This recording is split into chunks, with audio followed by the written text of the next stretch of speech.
자, 부동산 경매에 관심 좀 가져볼까 하다가 유치권, 이 세 글자에 어이쿠 하고 뒤로 가기 누른 적 혹시 있으신가요?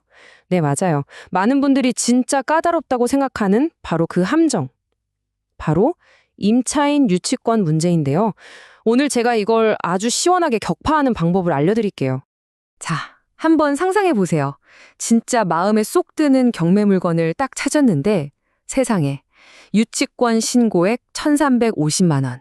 이런 문구가 떡하니 붙어 있어요. 어떠세요? 가슴이 덜컥 내려앉죠. 아마 대부분은 여기서 이건 내 길이 아닌가 보다 하고 창을 닫아버릴 거예요. 그런데요, 오늘 제 이야기 끝까지 한번 들어보시면 아마 생각이 완전히 바뀌실 겁니다. 그래서 오늘 우리가 뭘 할 거냐면요. 먼저 이 유치권이라는 함정이 대체 뭔지 그 속을 들여다볼 거고요. 그리고 이걸 한 방에 해결할 마법 같은 조항 하나를 알려드릴 거예요. 그 다음엔 당연히 법원, 그것도 대법원에서는 뭐라고 하는지 봐야겠죠? 이걸 바탕으로 우리가 실제로 어떻게 움직여야 하는지, 그래서 결국 매주머니에서 나가는 돈은 얼마인지 딱 정리해드릴게요. 자, 그럼 첫 번째 순서입니다. 경매의 함정, 바로 임차인 유치권이죠. 우리를 벌벌 떨게 만드는 저 1,350만 원. 대체 이 돈이 어디서 나온 건지 그 청구서 내역부터 한번 샅샅이 뜯어보겠습니다. 보통 내역을 보면 딱 이렇습니다. 창문 샤시 교체에 600만 원, 싱크대 바꾸는데 350, 화장실 고치는데 250, 그리고 도배장판 새로 하는데 150만 원, 이런 식이죠. 사실 임차인 입장에서 보면 좀 억울할 수도 있어요. 아니, 내가 내 돈 들여서 이 집 좋게 만들어놨는데 당연히 받아야 하는 거 아니야? 이렇게 생각하는 게 어찌 보면 당연하죠. 그런데 진짜 재밌는 게 뭔지 아세요? 이렇게 골치 아파 보이는 문제를 해결할 열쇠가요, 사실 아주 가까운 곳에, 그것도 아주 뻔한 곳에 숨어 있다는 겁니다. 그게 어디냐고요? 바로 우리가 계약할 때 그냥 쓱 보고 넘겼던 그 임대차 계약서, 딱 한 줄에 그 비밀이 담겨 있습니다. 바로 이겁니다. 임대차 종료 시 임차인이 목적물을 원상으로 회복하여 반환한다. 어때요? 너무 익숙하지 않으세요? 아마 집 계약 한두 번 해보신 분들은 이거 내 계약서에도 있었는데 하실 거예요. 네, 바로 이 원상회복 의무 조항. 이게 바로 우리의 비밀 병기입니다. 법에서는요, 이 조항을 그냥 나갈 때 집 깨끗하게 치우고 나가라, 이 정도로 보지 않아요. 훨씬 더 강력한 아주 특별한 약속으로 봅니다.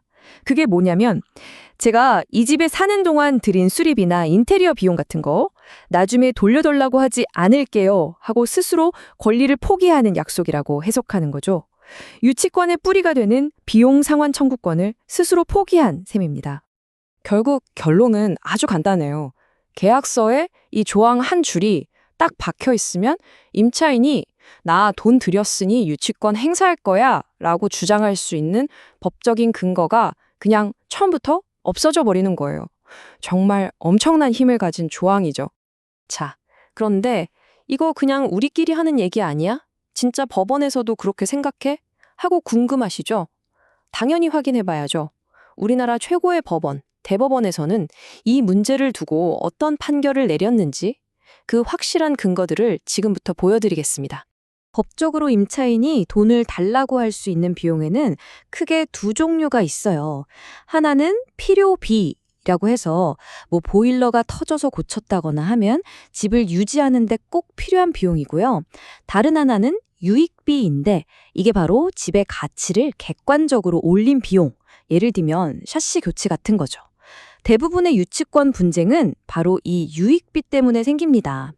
보시면 아시겠지만 대법원의 입장은 정말 한결같고 명확합니다. 수많은 판결에서 계속 똑같은 얘기를 하고 있어요. 원상복구 약속했어? 그럼 유익비 달라고 할 수 없어. 그건 네가 권리를 포기한 거야. 라고 아예 못을 박아버렸습니다. 특히 주목할 건 도배나 장판 같은 거요. 이건 그냥 세입자 본인이 예쁘게 쓰려고 한 거지. 집의 가치를 올린 유익비가 아니라고 딱 선을 그어버렸어요. 그러니까 이런 걸로는 유치권 주장 자체가 안 된다는 거죠. 자, 좋습니다. 이제 이론은 완벽하게 무장됐습니다. 그럼 이제 실전으로 가봐야죠. 내가 진짜로 이 물건을 낙찰받았다. 그럼 그 다음엔 뭘 어떻게 해야 할까요? 지금부터 여러분이 바로 써먹을 수 있는 단계별 행동 계획, 즉 액션 플랜을 알려드릴게요. 딱 이 4단계만 머릿속에 넣어두시면 됩니다. 아주 간단해요. 첫째, 계약서를 구해서 원상회복 조항이 있는지부터 확인하고요. 둘째, 계약서랑 판례를 보니 당신의 유치권은 효력이 없습니다. 라는 내용 증명을 딱 보냅니다. 셋째, 이걸 근거로 법원에 바로 인도명령을 신청하는 거예요. 그리고 마지막으로 이렇게 강력한 법적 무기를 손에 쥔 상태에서 임차인과 자, 이제 어떻게 하실래요? 하고 명도 협상을 시작하는 겁니다. 여기서 진짜 중요한 팁 하나 드릴게요. 법원에 인도명령 신청서 낼 때 민사집행법 제91조 이 6글자를 꼭 적어 넣으세요. 이게 뭐냐면 쉽게 말해 경매로 주인이 바뀌면 소멸되는 권리로는 새로운 주인한테 덤빌 수 없다는 뜻이거든요. 이걸 근거로 이 유치권은 나한테는 해당 사항 없는 얘기입니다 라고 주장하면 법원에서 훨씬 더 빠르고 강력하게 처리해 줍니다. 물론 협상이 잘 안 풀릴 수도 있겠죠. 임차인이 계속 막무가내로 나온다면 그때는 이 카드를 조심스럽게 꺼내볼 수 있습니다. 혹시 아시나요? 법적으로 성립 안 되는 유치권을 계속 주장하면 이게 형법상 경매방해죄가 될 수도 있습니다. 라고요. 이건 막 협박하라는 게 아니에요. 감정적으로 대응하지 말고 이런 법적인 사실이 있다는 걸 정확하게 알려주는 거죠. 자, 이제 제일 궁금한 부분이죠. 그래서 결론이 뭔데? 내 주머니에서 실제로 얼마가 나가는 건데? 바로 이 질문에 대한 답을 드릴 시간입니다. 저 무시무시했던 1,350만 원이 현실적으로 얼마까지 줄어드는지 그 진짜 비용을 지금부터 공개합니다. 시작은 이랬습니다. 우리를 잔뜩 쫄게 만들었던 바로 그 금액. 1,350만 원. 임차인은 아마 이렇게 얘기하겠죠. 이 돈 다 안 주면 나 여기서 한 발짝도 못 나갑니다. 하고 버티는 거죠. 하지만 우리가 지금까지 열심히 공부했잖아요. 그 원상회복이라는 강력한 무기에 따르면 낙찰자인 여러분이 법적으로 이 돈을 갚아줘야 할 의무는 얼마일까요? 네, 바로 0원입니다. 단 한 푼도 갚아줄 필요가 없는 거죠. 그런데 법적으로 0원인데 왜 돈이 나가냐고요? 자, 이게 바로 현실적인 부분입니다. 법적으로는 0원이 맞지만 이걸로 소송까지 가고 시간 쓰고 감정 소모하고 이런 걸 다 따져보면 그냥 적정한 선에서 이사 잘 가세요 하는 의미로 이사비를 좀 챙겨주는 게 훨씬 이득이라는 거죠. 이게 바로 현실적인 명도 협상 비용이고요. 보통은 300만 원 안팎에서 깔끔하게 정리가 됩니다. 여기서 우리가 딱 정리하고 가야 할 핵심이 바로 이겁니다. 임차인이 돈을 받을 권리가 아예 없다는 뜻이 아니에요. 돈 받을 권리 있죠. 하지만 그 돈을 달라고 해야 할 상대방은 새로 집주인이 된 여러분이 아니라 바로 전 집주인이라는 겁니다. 두 사람 사이의 채무 관계를 우리가 떠안을 이유는 전혀 없는 거죠. 자, 오늘 이렇게 유치권의 속사정부터 완벽한 해결책까지 전부 다 알아봤습니다. 이제 맨 처음으로 돌아가서 다시 한번 질문을 던져볼게요.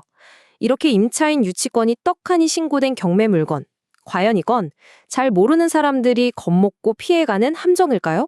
아니면 오늘 저와 함께 공부한 분들처럼 그 본질을 꿰뚫어보는 사람에게만 주어지는 남들보다 싸게 살 수 있는 숨겨진 기회일까요?